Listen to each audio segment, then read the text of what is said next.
Shepherd या ठिकाणी CBG waste energy हा प्लांट या ठिकाणी मोठा प्रकल्प येणार आहे. त्या प्रकल्प येणार आहे त्या ठिकाणी आम्हाला असं कळालं की टेंडर झाले, सगळे झालेले टेंडरमध्ये झालेलंच आहे. ते टेंडर झालं आमचं लोकांचं तिथे काय प्रशासनाच्या माध्यमातून आम्हाला कळालं की कुठल्याचं जर प्रोजेक्ट आलं की तुमच्या इथं SRA योजना लागू होणार.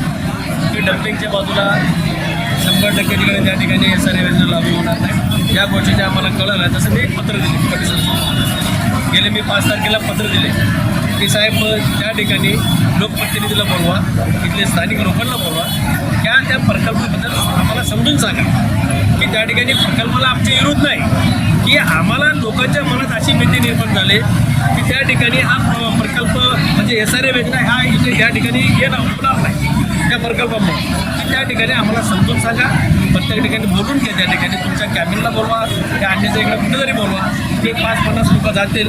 त्या ठिकाणी समजून सांगा आम्हाला ते प्रकल्पाला विरोध नाही. आम्हाला लोकांच्या मनात हे भीती निर्माण झाली की ते प्रकल्प आल्यामुळे की हे SRA योजना लागू होणार नाही, हे आमच्या लोकांमध्ये भीती निर्माण झालेली आहे. आणि जर असं जर झालं की न विचारता पब्लिकला आम्हाला न विश्वासात घेता जर यांनी केले प्रकल्पती आणि आमची 100% विरोध राहणार आहे. पूर्वी आतापर्यंत तुम्हाला माहिती त्या ठिकाणी त्या ठिकाणी आता ते बाय मायनिंगचे एक टेंडर काढले महापालिकेने. बाय मायनिंगचे टेंडर काढणारे की ज्या ठिकाणी शाळेच्या पाठीमागाच्या टेंडरचे पूर्ण विरोध होता आपल्याला. त्या बाय मायनिंगचे टेंडर 1.5 करोडचे काढलेले 150 करोडचे. आमचं एक म्हणणं आहे की त्या ठिकाणी तुम्ही जागा का घेतल्या पलीकड.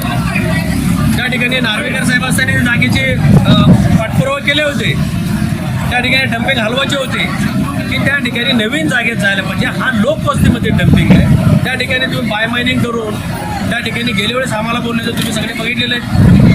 गार्डन बनवलं होते, थोडा दिवस चालू द्या. कुलकर्णी साहेब तुम्ही शाळेचे मुलं आहेत त्या ठिकाणी आपण गार्डन बनवू, हे सगळे करू. आज का बाय मायनिंगचे कामं काढायची गरज आहे. 150 करोड रुपये खर्च करायची काय गरज आहे. नवीन जागा घ्या ना त्या ठिकाणी. या ठिकाणी सगळे सील पॅक झालेले, पूर्ण सील पॅक झाले. 1, 2, 3, 4, 5, 6, 7, 8, 9 9वा सील पण संपत आलेले.